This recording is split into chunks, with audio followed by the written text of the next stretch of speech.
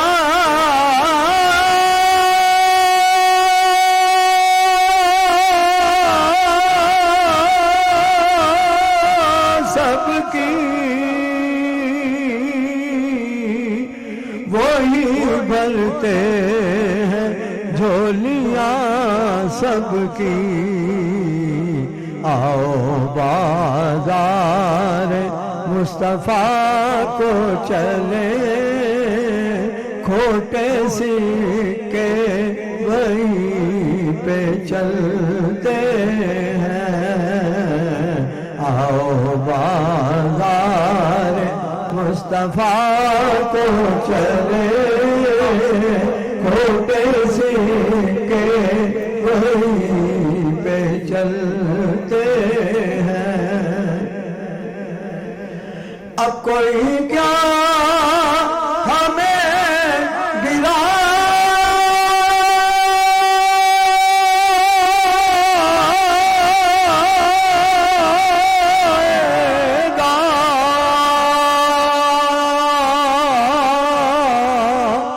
ہر سہارا گلے لگائے گا، ہم نے خود کو گرا دیا ہے وہاں، گرنے والے جہاں سنبھلتے ہیں، ہم نے خود کو گرا دیا وہاں، گرنے والے جہاں سنبھلتے ہیں، یہ کرم ہے حضور کا ہم پر، آنے والے عذاب ٹلتے ہیں، روک لیتی ہے آپ کی